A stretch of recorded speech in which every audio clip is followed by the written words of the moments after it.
Hello, Riccardo. Welcome to the Creative Insider Podcast. How are you doing? I'm good. Thanks. Thanks for the invitation. It's really nice to be part of this amazing activity you are doing so far. Keep going. Oh, thank you very much, Riccardo.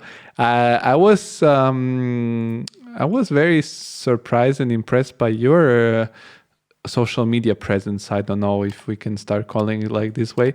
And I noticed this is something that you are combining pretty well digital communication and architecture in a way that it's more like fresh, startup-y, techy, and not so Oh, thanks. not Thanks. That's a compliment for me. yes, yes, yes. It's usually all the most, I don't know, okay, I think that a lot of the pages that are about architecture are a little douchey and a little all with this Especially the ones that talk about building information modeling. It's super boring, in my opinion. I know only yours, but I know all the other Okay. that do architectural photography, architectural project with the white frame, with the minimal picture, with the black and white, with the serif font. And I'm like, okay, this is not for me. I like something more smart. And then I noticed your account, and so you can explain briefly what exactly you do, who you are, and Yes. what is your passion? Well, I'm an architect. I'm an architect and an Italian architect, but now I'm actually in Copenhagen. I'm working for Schmidt Hammer Lassen, and today is part of Perkins and Will Group. But on a side, like on my own, I usually do consulting and training, teaching, BIM implementation in small firms or people that are just freelancing and want to know more about building information modeling. And yes, basically recently I started this activity online where I'm trying to build what I call an intellectual digital capital about building information modeling to share and learn and like involve more people to what actually building information modeling is. And yes, I'm learning a lot actually, not just giving but also taking from this activity. It's going quite good so far. Yeah, I like it a lot, and it's very fresh. Of course, we'll be adding all the links to the description of the podcast so that people that are willing to go check your account and to see more and learn more about BIM, they will be able to do it. But I always like to discover the background of the guests because I don't know personally 90% of the people that participate on the podcast. And I always say this, it happens that there are a lot of Italians, but I think it's just because there are a lot of Italians around the world in design and in Yeah, architecture. that's true. So it's not because I look for you guys, it's just what... Yeah, we are quite few also here in the office actually, so it's totally true. That's nice. And I'm curious, why did you decide to become an architect? What was the reason? A lot of people say because maybe they have a family member already in the field. Maybe they were just playing Lego. I don't know. What was the case for you? Well, I don't actually know. It's super difficult. When I was in the high school, I was really a bad student until like the third year, and then actually something happened. I don't know what. Don't ask me. I don't know. But until there, I was actually into just football, and that's it. That was my life. And then I started to be curious about so many politics, social issue, history, technology, softwares, and art, and beauty, and elegance, whatever you want. And actually, to be honest, the school I was doing was a technical school, not a classical school, and was strongly related to architecture. So I think that at the end, architecture was combining all these new things that I was looking for, because architecture basically touch many different things, not just buildings. And also, in addition to that, I believe that maybe in a background, the fact that my grandfather owned a construction company somehow influenced me. During the years, I was always listening story about what was happening in the construction site, architects, engineer, and was really romantic for me because my grandfather did not have any academic background. He just went like from nothing to Rome and then started to do this, learning by experience. So it's I think that also was one of the reasons. And then, I mean, when you start doing architecture, if you love it, you keep going, and the love was there. I don't know. I think as a side observer to the Italian culture and the northern culture, like in Germany or Denmark, probably, I don't know. I've never lived there, but Italians are powered by passion, and the passion is very powerful, driving power. But and in the northern culture, it's more organization. It's powered by organization, and I think it's so funny that at the end, in both way you can achieve excellent results and it's so this is why I think in Italy you have these spikes of excellence and not so good average level, and in northern you have maybe a higher average level. Yeah. Yeah, that makes sense. Good observation. That's my observation. And when you told me about your granddad, I could imagine how there are a lot of passionate people in Italy about what they do and their craft. And what was your background in education? Also, did you study only in Italy? Did you go abroad? What was your Yes, I mean, actually, I did not follow the traditional path, like university and then bachelor, master, internship, and then work. I did kind of a mix of those things. I graduated at the bachelor in Rome, La Sapienza, and I think two main events must be said to really understand my path. The first one was that in the second years, I was doing the design unit with a professor that was one of the biggest expert, I guess, of Japanese architecture. And with him, I had the chance to do a workshop with Kengo Kuma. Who is that professor? Can you say the name or? Leone Spita. Okay. Yeah, I think it's not a secret.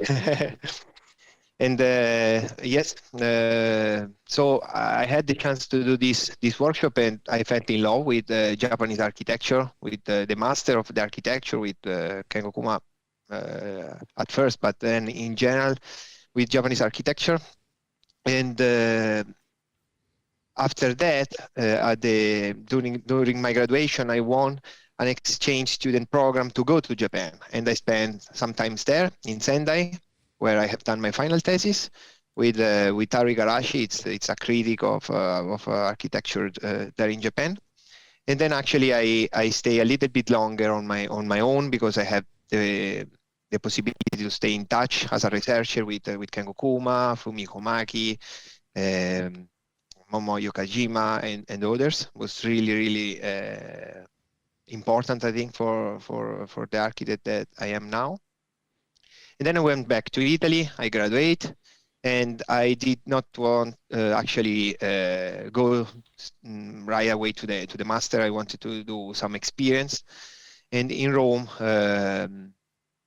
because of a friend, I started to be interested in this building information modeling. I thought that actually was a powerful tool to find a job later. I didn't know actually the value behind building information modeling at that time. It was more something that I think it's important to know, right? You know. So I went to this office that it's actually not an architectural office, it's a BIM consulting, and I start to move my first steps in building information modeling. I learned a lot. I think that was actually an experience that bring me here to what I'm doing now. But it was a really short experience because I wanted to try something more abroad. And one of the countries that always fascinated me was Denmark. So I sent many applications to find a place to do an internship, and I got an answer from Nord Architects, which is a medium small size company here in Denmark. And here I got my second love after Japan. That was the Scandinavian design. So I decided after the internship to find another place. And I think North Architects actually opened many doors here because compared to the first time that I applied for the internship, I got like many answers, many positive answers. But because of the interview that I had with the operational manager, I came here in Schmidt Hammer Lassen. That was really, really nice. And now I can say that was the right choice. But after the internship, I wanted a job, but without the master's degree, it wasn't really easy to find a job here in this kind of office. So I came back to Italy, but this time in Turin, where I actually studied my master's degree in the Polytechnic of Turin. But then COVID starts, and the pandemic period starts. So moving back here in Denmark was not possible. So I found a job in Italy, and I moved to Milan, where I worked for Mario Cucinella for some times, and then like the situation got better, and here in Denmark I was still in contact with a few people, and at the end I came out here where everything started, I would say. Well, that's, a remarkable CV, a CV that speaks for itself. So, I'm pretty impressed. I'm not gonna lie. It's understandable that you've been very successful at the different applications. And I was telling you also in our pre-conversation that for me, somebody that gets a job at the high-end Italian office, for me, it speaks even furthermore because I know how hard it is and how competitive the environment there it is. But you said that you have listened a little bit of the podcast too, and we have had already people that come from big offices, from big, also the BIM, one of the BIM experts and computational design experts there. But the focus on the conversation was never BIM. And always BIM, like for the people who maybe are not architects and are listening, stands for Building Information Modeling or model. And there is a lot of misconception that it's just building a 3D model. It's actually you build like a digital twin of the actual building in the best case scenario, if I'm not wrong. Right, that's a specific thing, but thing that you can get a digital twin, but yes.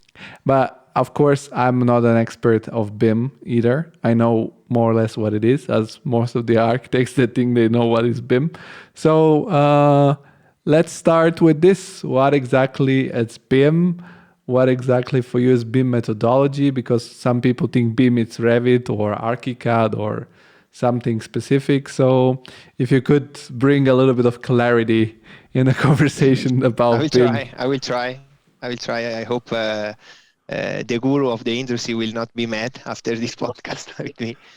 But basically, building information modeling is the foundation of the digital transformation in the IEC industry. And it's not a software, as you were saying. It's a process. It's the process of creating and managing information for a project.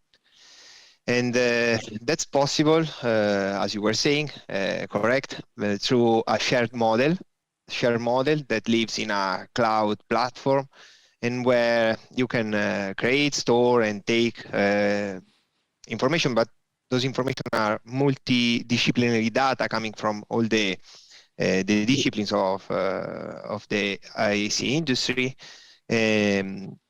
and you can use those to build this digital representation of the physical asset for the whole life of a building, from the design, construction, operation, and demolition.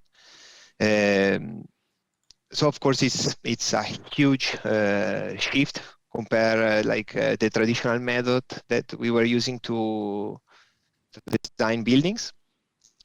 Well, and it's also a huge topic. I focus when I'm talk about BIM implementation or BIM strategy, I'm focused from the architect standpoint, and even more from I try to push a lot the message that BIM is not something detached from the concept phase or from the design intent, and it's not something that you add after that you conceive your building. Is a process, so you should use the methodology from the beginning to the end, and it's not a limit for the creativity. So in many places I experienced this feeling from a very specific typology of architects that building information modeling was a limitation for creativity, or was, I don't know, they were not really into this, but not because they actually experienced what it is. It was more, I think, misinformation. But I actually think that it's not a choice anymore. We have to embrace this digital transformation and use building information modeling to design and to do architecture for many reasons: for sustainability, because it's cost effective. I can make a list, but yeah, basically this is what is building information modeling is to be. Yeah, no, it's interesting, as you said also, that when people will go and see maybe your Instagram account or your websites or any platform where you speak about this topic, you always stress the topic that BIM integrated together with design in the design process. What is so basically, normally, as you said, the tradition is that in an office there is a person or a team that do competitions or feasibility studies or whatever. They will use rather Rhino or SketchUp or AutoCAD, whatever, and they will do their nice presentations and their nice models. And then there is the moment where the people that are the clients say yes or no. And if they say yes, these messy models come to the real deal people that don't do design, and not only design, they do everything. And they will try to figure out how to make the outcome of this first stage into a, yeah. You describe the situation really, really well, really well, Yeah, and this is what I'm fighting for. This is what I'm fighting for. I'm in the business too, so yeah, I know. So you get the model, and you're like, these idiots, they didn't do the stairs large enough. No. It's not really like that, because I'm actually work in both sides. I'm sometimes doing concept and sometimes in the project development, but that's not the point. The point is that many firms actually already try to merge those two things, but well, I really believe it's necessary, and it's even because when you work, as you were describing, with Rhino, and you do your model, and you are not really focusing on data, on information. So the product that you are designing, your design cannot be 100% correct under the sustainability standpoint, cost standpoint, and those are things that you cannot take in consideration at the later stage anymore. I think we should push everything a little bit early. It's a little bit costly. We should train the concept department in a different way. We should do a mind shift in approaching a concept stage, but I think it's necessary, because otherwise when we I mean, it's useless to speak about sustainability later on. It's far away, and what you deliver as a concept, maybe the project change many times because value engineer face, because you are over budget, because I mean, everything could happen, right? So I think we have the tools to merge those two words that sometimes are separated, and yeah.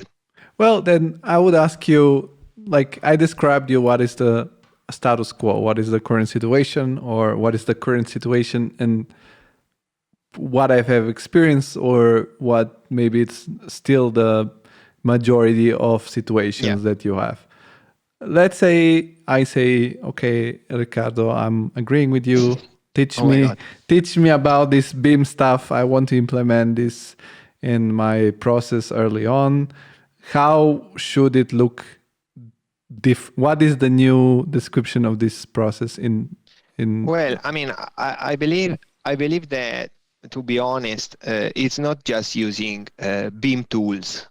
I think real innovation happen when different tools actually are bringing contribution to the project, to the process, in relationship with the task that you have to accomplish. So if you are using Rhino chairs to achieve a specific job, because it's actually the correct tools, compare Rhino, compare to Revit, sorry, that's fine. But I think that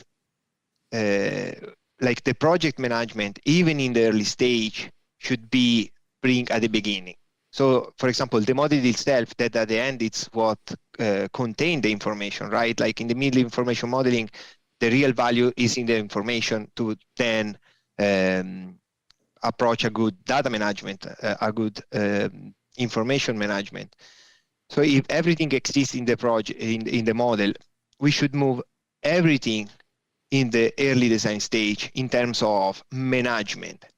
I'm not talking about the shape of the building. If you are more comfortable in doing your design in Rhino, I mean, today there are so many tools of interoperability, Rhino Inside, whatever it is, or maybe you have to do just a specific crazy shape or something that you cannot do directly in a native BIM environment, and so you want to use a better software to achieve that. That's fine, but the management of the project should be done in a BIM platform from the beginning, I think, and this is going to be much more easy for the project development to deal with something that's more realistic, and even the final result is going to be more sustainable somehow, because it's not just an assumption, it's not just static or just I don't know, the sun path, or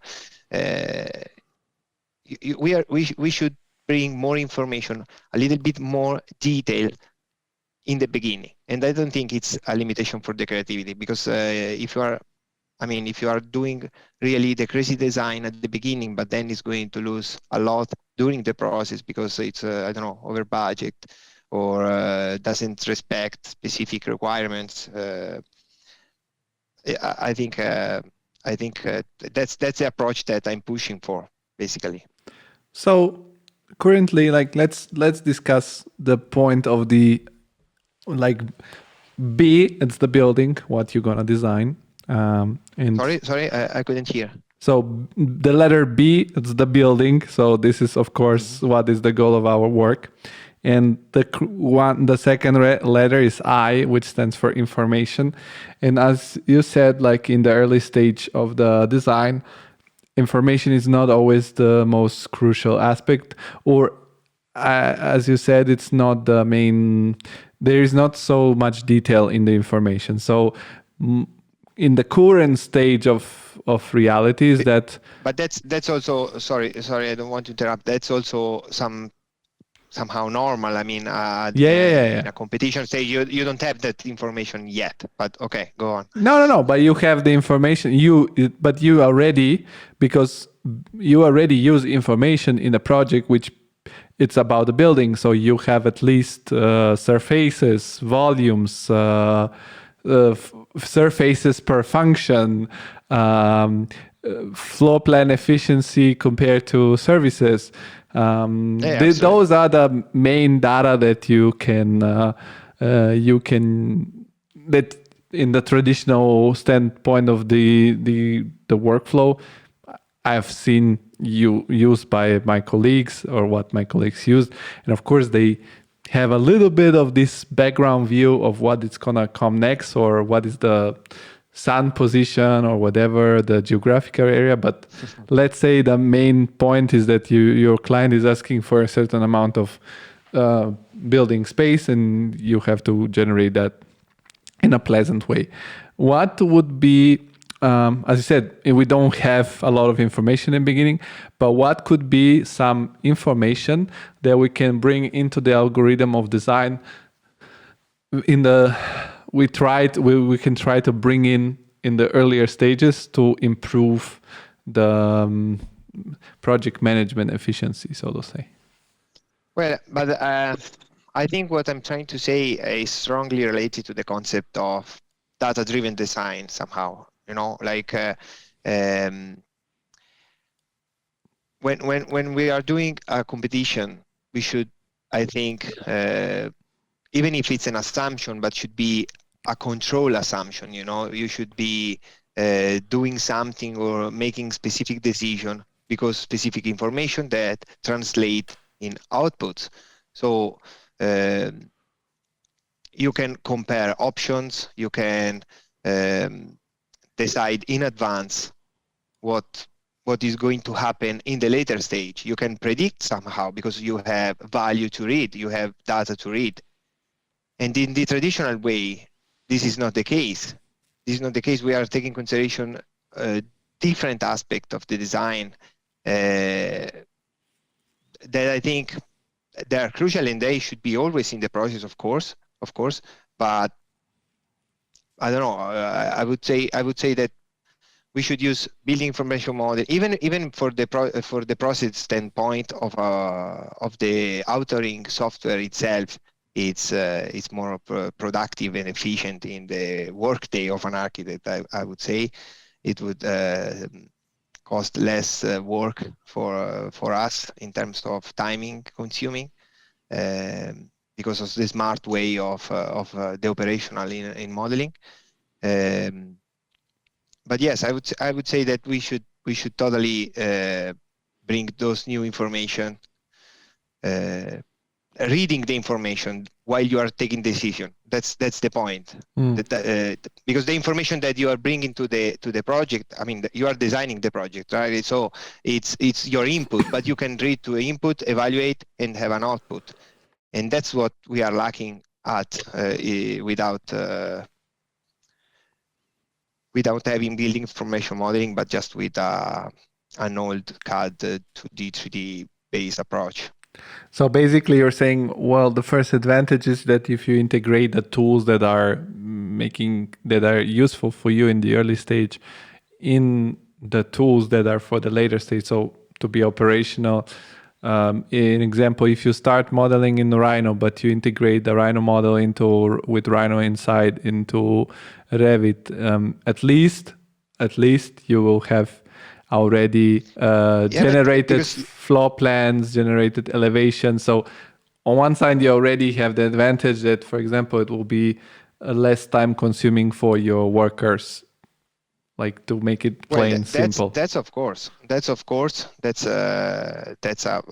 one of the important aspect of comparing two tools like that. But I mean, I think more to the relationship between this stage and the advanced stage of the project, where you were speaking about, I don't know, programs, stats, and area schedules.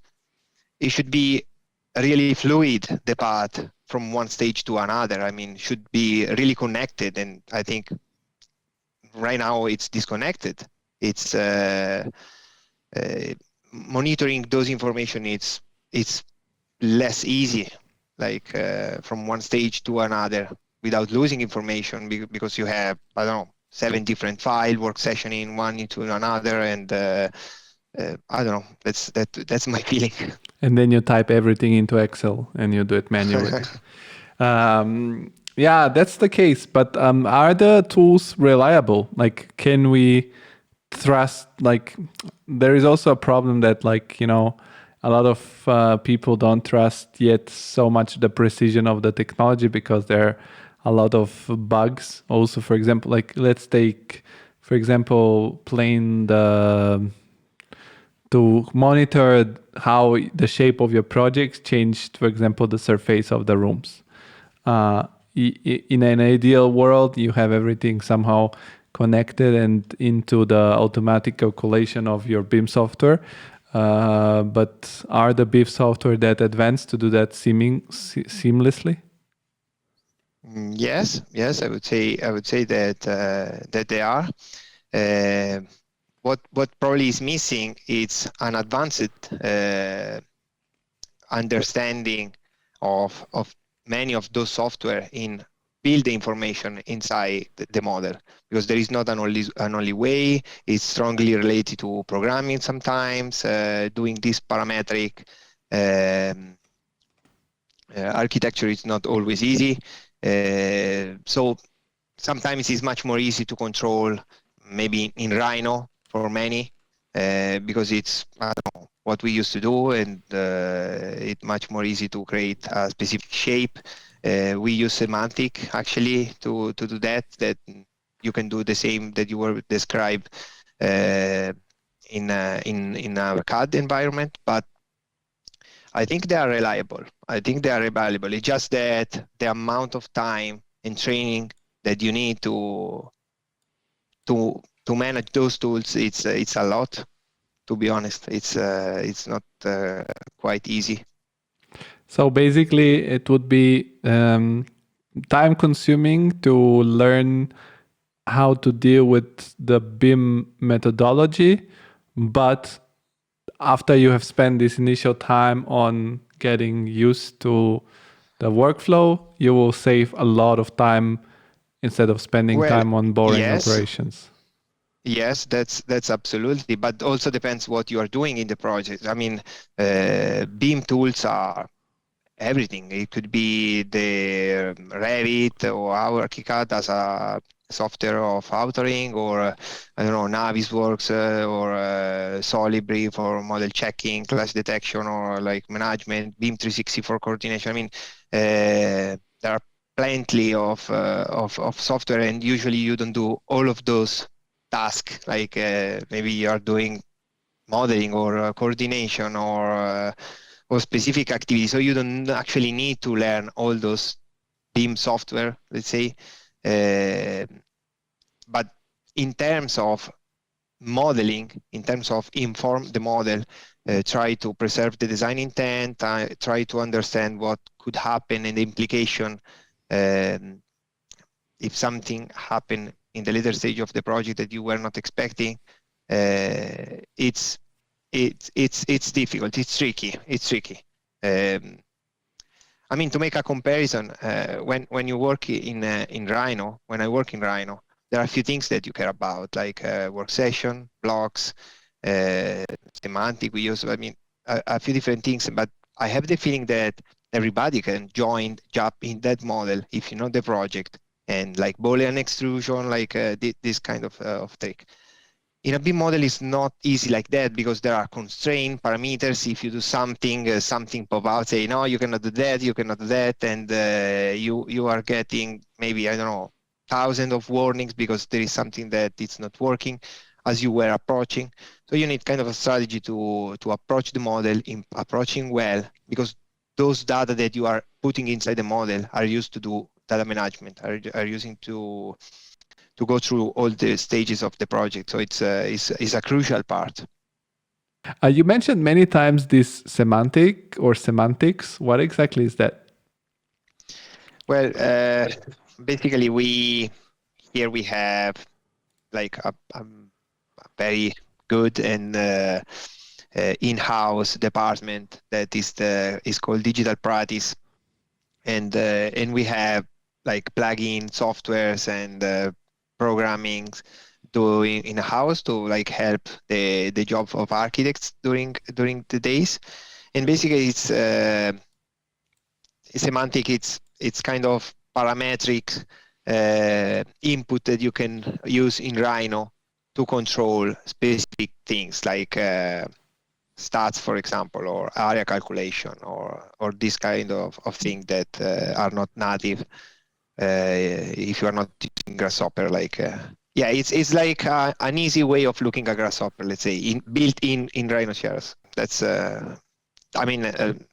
digital innovation and technology is strongly related to the size of company and the resources. And even when I do consulting to small offices, it's relative, the use of the BIM methodology, because maybe your consultants are not actually working in a BIM environment, or maybe the drawing that you receive are in CAD, or maybe, that's why I think that BIM, right now, it's not just BIM or using BIM tools. You can have also the forms of inputs. It's the reality. It's the only model, just one model is a myth. There are many models actually. No, and this is what exactly I was saying, that the Nordic culture is to have this organization. So, for example, optimization, every time, optimize, invest into optimization. Italian culture generally is, okay, we love the project, we want to make something beautiful, we're just going to put all the extra hours that are needed to make it happen, and it's going to be unique. And you are combining passion for implementation of this efficiency. So it's a very, very, very cool and very powerful combination of yours. You mentioned you do this BIM consultancy. So on the side, what exactly and how exactly do you consult people with BIM? Well, starting from the basic, it's softwares. Of course, start with usually Revit, because it's what I used. But not just that. What I'm trying to do with small offices is try to let them understand the value behind BIM, why they should start to implement in a small scale BIM, even just internally, the value of the workflow that you can get and the benefits that you can get from BIM technologies, softwares, and stuff. The value that you have behind the process itself, because it's sustainable, because it's because you reduce time and cost and all these things. And I try to merge them together. Sometimes it's someone that is doing MIP, and sometimes it's someone that is doing actual architecture. So I link them together, because to have an efficient workflow and BIM system, you need different disciplines doing this, and to make what actually BIM is an integrated process, right? So, okay, you are doing this in-house, it's cool, it works, you get your benefits, but I've tried to link those people together, and I'm trying to follow the path at the beginning to set a structure and a strategy to what are the first steps of the implementation, where you should start, where you should not start, what could happen if a specific problem comes, and stuff like this. So it goes from training for students or young architects. Of course, there must be people with less experience than me, and at the same time, I learn from who is more experienced than me as well. You always learn something from someone. That's an endless process. But is it, in your opinion, one curiosity that I have is that, for example, BIM, you mentioned more small offices or young architects.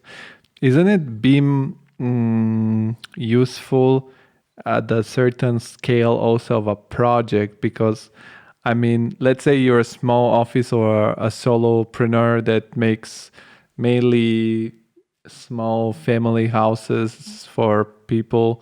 And you probably won't be working with so many huge engineering offices. If you do the bidding and the procurement, you will be doing some small stuff that you can still basically manage somehow manually, or if you some, I don't know, grasshopper gig or somebody like that, and with a little bit of Excel skills, you can do it still quite well. Is there a certain, do you think that it's going to take over every single building, or it only makes sense after a certain scale?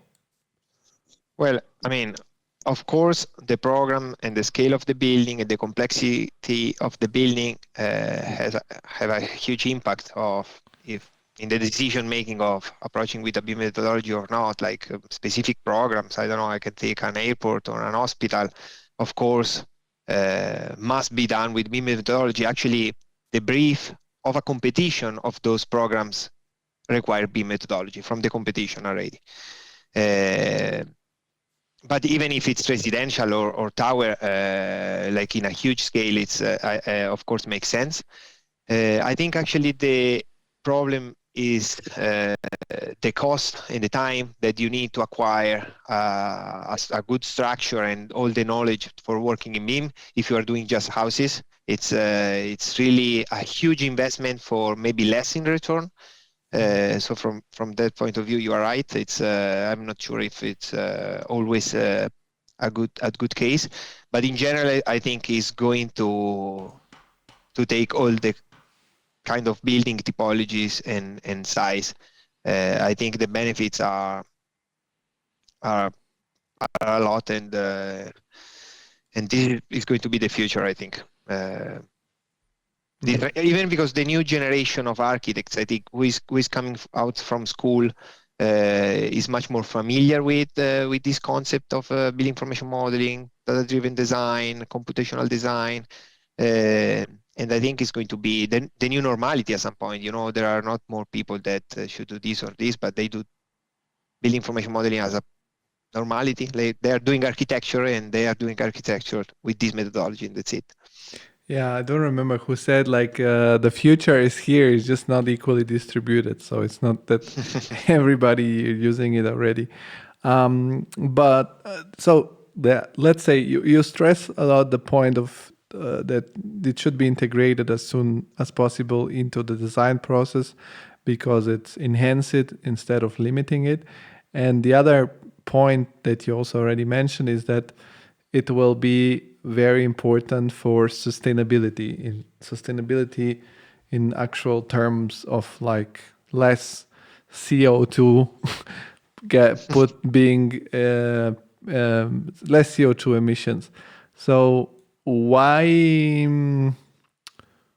how is BIM so much impactful on that point of the project, on that? Well, I think mainly for two reasons. The first one is because of the technology and the tools of BIM itself, like analysis that you can run and the control of the information through those software that you can run that have a lot of output that you can evaluate and making decision like with information related.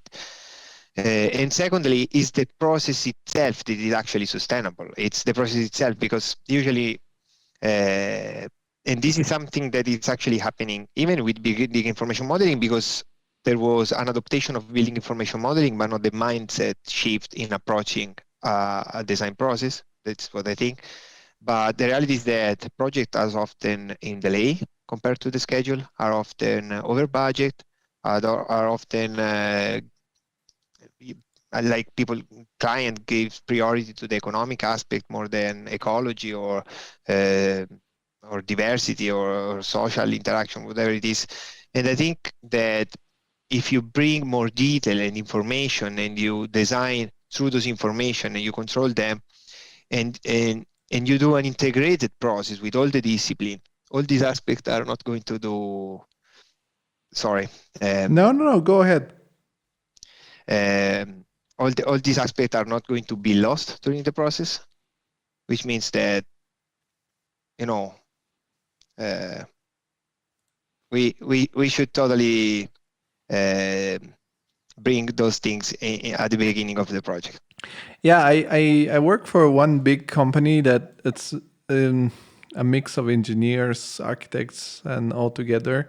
And also one aspect, I mean, the company was pretty advanced on the use of BIM, of course, because everybody were working more or less in the same software, and then we could easily check the software, and we were like already structure engineering and architects were within the same environment, and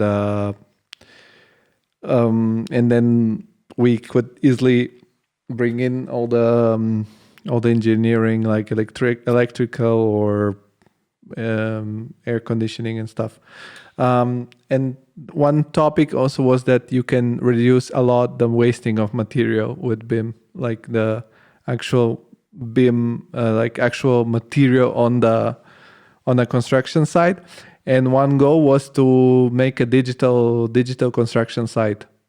Do you think in the future it will be possible that we don't send anymore like so many plans, but also the workers will have some sort of iPad, or where it's not possible to? Yeah, but this is actually a reality. Of course, it's not.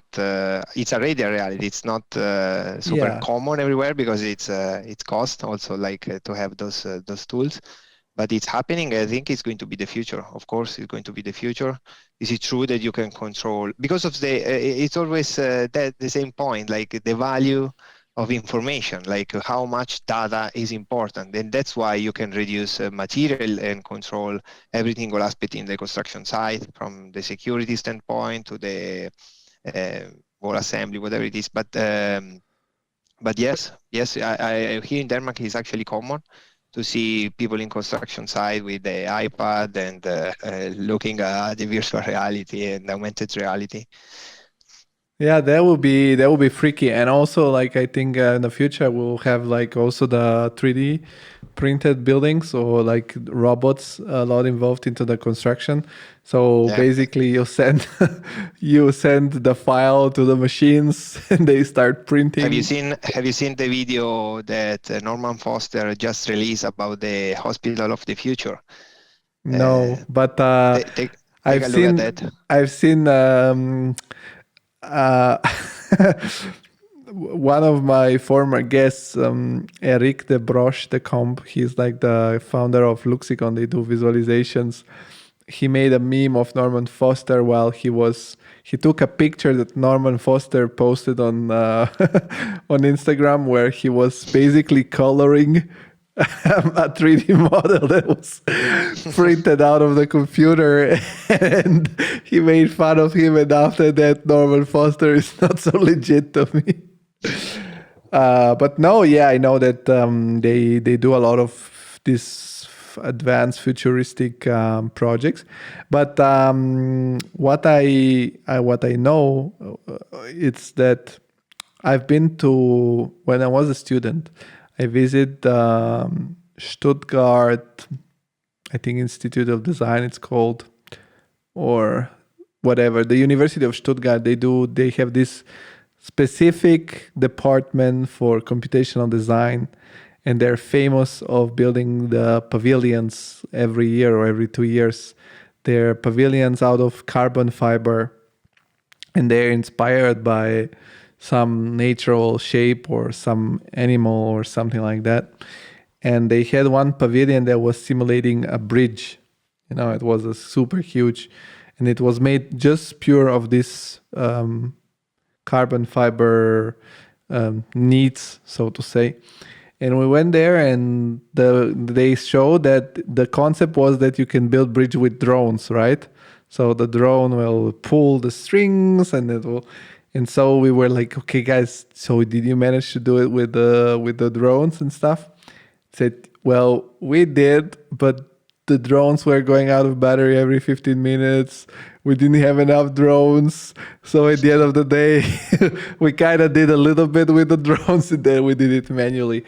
And so I think that from that point of view, I don't know, I have the feeling we are not there with some of the technology yet, that maybe people think we're so much further. No, of course, it's going to take a lot. It's going to take a lot, especially because we are developing new technologies for our industry.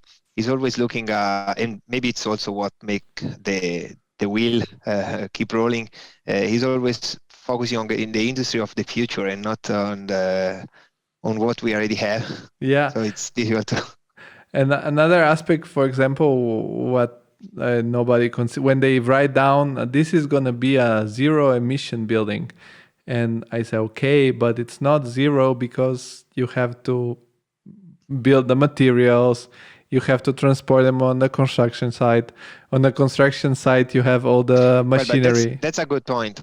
That's a good point because, like, why in relationship with the question of before, why BIM is also bringing a contribution to the sustainable point of view.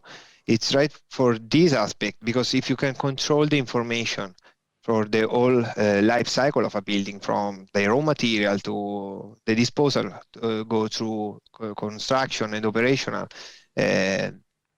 like it's not a random market of operation, all disconnected between them. You can control monitoring and take decision, and it's cost saving, and of course has an impact.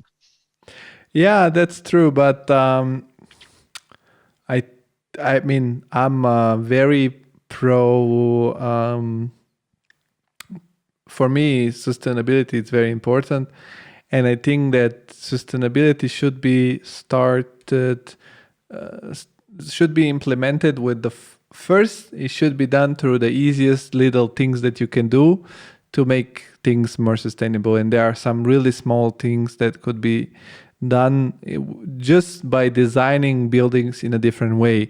I'll make the example. If we were building more mixed typology instead of building more, I don't know, just purely one type of building, we will make more beautiful cities, more livable cities, and we won't be in the need of using a car so much.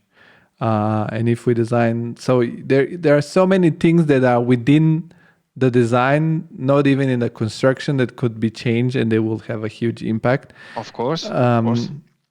And then the supply chains we are noticing just now in this period of time, where first there was COVID, now there is this war, at least here in Europe, but I guess on a global scale, also in China, there is the lockdown.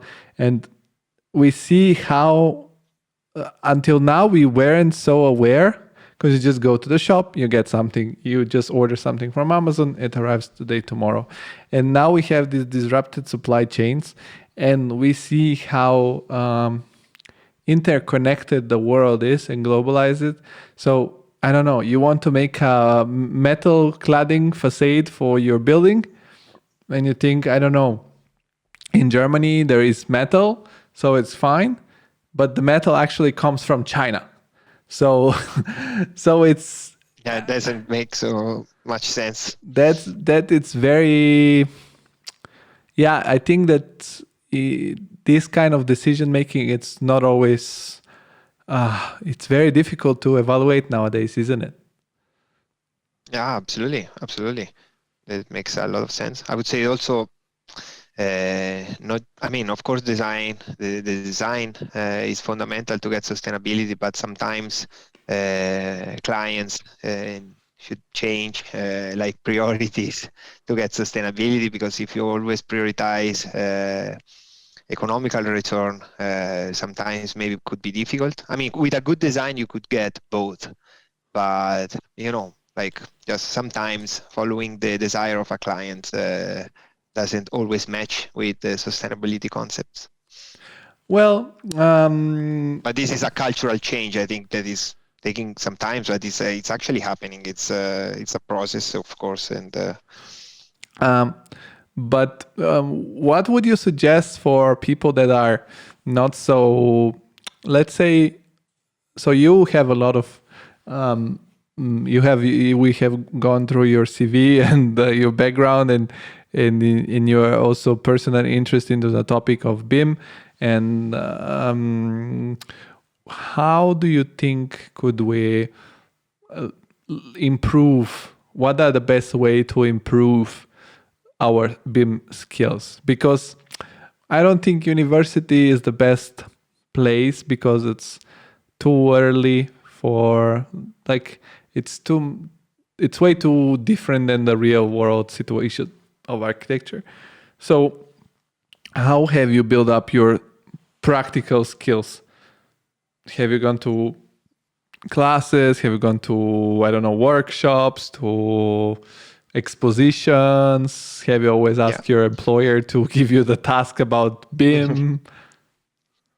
Well, first, I would say that that's true. University is not a good place right now, but I would not say that it's too soon to start. It's just that it's the wrong approach, because right now in the universities, BIM is, if you are lucky, just one class in 5 years, and very often it's just a class of Revit, like they teach how to use Revit, and really the basic of BIM, but it's not apply of a project. You could have easily, I don't know, kind of a simulation of a BIM process in a design unit if you want, but that's not the case. Anyway, I think, of course, softwares are important, and usually people start from, I don't know, the authoring software, Revit, ArchiCAD, depends for the inclination of the country where you live, what the market is asking for. But I would say that it's really, really important not just to start with a software, but really to understand all the phases in the stage and the responsibility that you could have as a BIM person, because then in the reality, when you are working in a company, you are going to face so many different challenges that the use of a software is not probably enough. But then also depends from your inclination and what you would like to do, because basically building information modeling is just the evolution of the process of developing a building. Though if you are more doing coordination, so there are specific tools, and if you are more like the designing, you should use other tools. I learned starting from Revit to mention something, and I actually proposed myself for free in Italy at the beginning in a company because I wanted to learn. Then actually wasn't the case. I was really well treated, and actually then start a collaboration. But just because I understood that it was important, I proposed myself to this company, and I start from them. From there, it was a really huge project where I actually was not learning just the software itself. I was looking and watching all the processes behind it, like the project manager was dealing with specific situation, how he was managing the team, how like all this reality inside a BIM workflow was working. And then a lot of input from internet, from communities, from people more expert than me that are giving a lot of good feedback online. By experience, I think it's the huge part of the real world. Like by experience in architectural practices that were actually using BIM, I was really lucky also to be involved in project of specific size with consultants that are working with BIM methodology as well. So it was not just something internally. Okay, let's do the adoption of BIM. Let's use this couple of software and that's it. No, I think I learned the proper way because I was lucky to be in specific environment. But this is, I think, what people should do. Like start from the basic, understand what they want to do, specific activity in the practical aspect, design, coordination, managing, whatever is the priority for them, and from there, like step by step. No, that sounds a very, very logical way. You have had a big touch with Japanese culture and Japanese architecture, which somehow in the spirit it's similar to the Scandinavian one, I think, because it's maybe a different interpretation of the same spirit. Let's say it's always very clean, very minimal, and so on. I would say the look it's different, of course, but I think the spirit is similar. And how is there? Do you know how is there with that in that part of the world with BIM? Because I don't know, Japanese architecture and Japanese culture in general gives me this feeling of the connection. They're so high tech, but also so high uh, low tech, or so to say. They're like very connected to technology, but also very connected to spirituality and to, I don't know, different aspects. Is there also a very big thing to use this methodology, if you know something? Yeah, it is. I mean, when I was there, I was not really into the BIM world yet. I was more doing competition or other things. So I didn't experience directly this BIM situation or how the digital aspect of architecture was going. But because of some friends, I know that it's it's kind of the same of here in Europe or in the United States. It's a big deal. It's I think huge company, of course, advanced technology, advanced tools to put in practice. Compare local and small firms. Maybe of course in Tokyo it's much more common than like in the suburbs. But yet, yes, I think it's kind of the same that here, even if there is still the split here that we were saying at the beginning of the conversation, like from concept to then all the project development phase. It's a little bit split, I think. I see. Um, I have to ask you again to rejoin the meeting because unfortunately Zoom has changed the situation. But this is Okay. gonna be the Yes. last one, I promise. Thank you. Sorry. I think we've covered more or less everything from the standpoint of view of the conversation. Um, and what kind of you talk about you consider yourself like a BIM strategist too, so you, through your knowledge and through all these aspects that we've discussed, you are not only hands-on, but you're also about this implementation on the process. So how do you help? What exactly is your hands-on approach when you consult people and help them do a BIM strategy?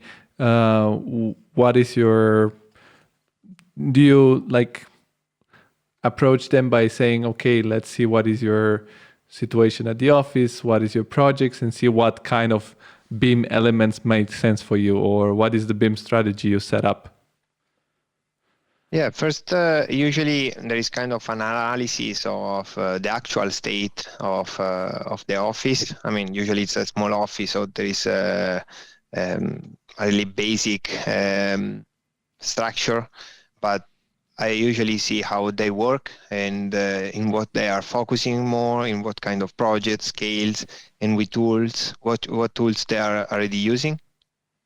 Usually, it's kind of fundamental that um, to do a good BIM implementation, it should go top down. So like the management and the people in charge, partners, are really understanding the value and investing on it, and not just selected people inside the company, because it's not going to work usually. But then after this first phase of analysis and understanding how much the company is going to invest on it, and depends from the, let's say, the tools that they have. It starts the training part, that it's the softwares, like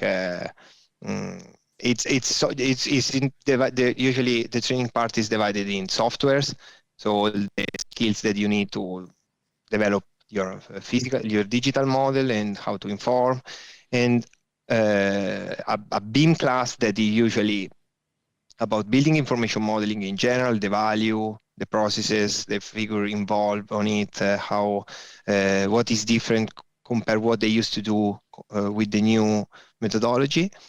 And then we try to do, let's say, a real case scenario with a real project that they are dealing with. So starting like from the reality, I mean, that's more or less the path that I follow with those offices. And how long does usually this process last? And are you doing this alone, or do you have also do you collaborate with other people that also help you? Because I can imagine it's also a lot of work. Yeah, no, man, was more an activity I was doing in Italy when I was more free. This consulting thing is not something that I'm still doing, but is like in a small scale. In a small scale, it's not in presence. It was before. It was not. But I had friends. That were, because in Italy we were freelancer. We didn't have a contract as I have here. So I could manage my time differently, and between me and a few colleagues, we were doing this. Oh, yeah, I understand. No, it sounds super interesting, and I think it's very interesting, the path that you have had towards your passion, and I think the journey it's very interesting, and you have managed to do so much already. So I can tell you from my personal point of view, I'm very impressed with your background and with how this curve went really up. I try to end every episode on a very positive note, of an inspirational note. So I ask every guest if they can share, if there is, everybody has some situations where they're a little bit low on morale, they're in a rut, they have something going on, they need to go back on track to get a little bit inspired. So if you have some book or movie, music, podcast, plays, I don't know, sport, people mention different things. You can mention whatever you want. You don't have to check all the points, but if there is something that comes up out of your mind that inspires you.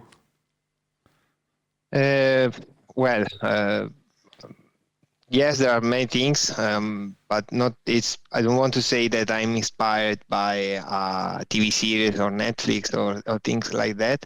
But when I feel that I have to disconnect, I usually spend times with friends and with family, and I love cook and have good wine as a good Italian, I guess.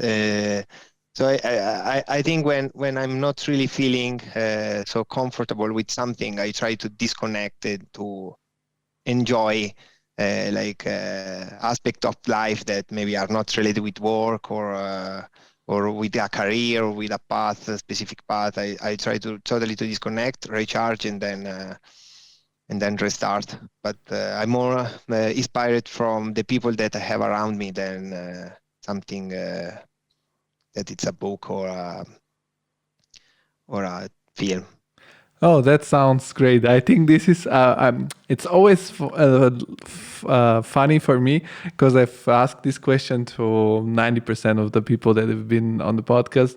And it's sometimes they repeat themselves, or they just say a book. And I mean, it's nice, but it's so nice when I hear something new. And I think you're the first person that says it's inspired by family and friends, which is a very beautiful idea. Well, Riccardo, thank you very much for taking the time to record this conversation with me. I hope to see you soon in live in Copenhagen. Yes, please. Please. I will wait for you. We'll stay in touch, and we will put it on record too. So hope to meet you soon. And again, you can say where people can find out more about you online and where to get in touch with you. Through my social media, my LinkedIn page. That's it. Like Instagram and LinkedIn mainly are the two platforms that I'm using more to share something about building information modeling. I'll be putting all the links in the description, and we can make a special thread on our Discord where we can share more about BIM. So guys, check also the link to the Discord of TCI. where Riccardo, I think you're already in there. I think I saw you. So Yeah, I subscribe, of course. so it's nice. Okay, thank you very much, and have a good evening. Thanks.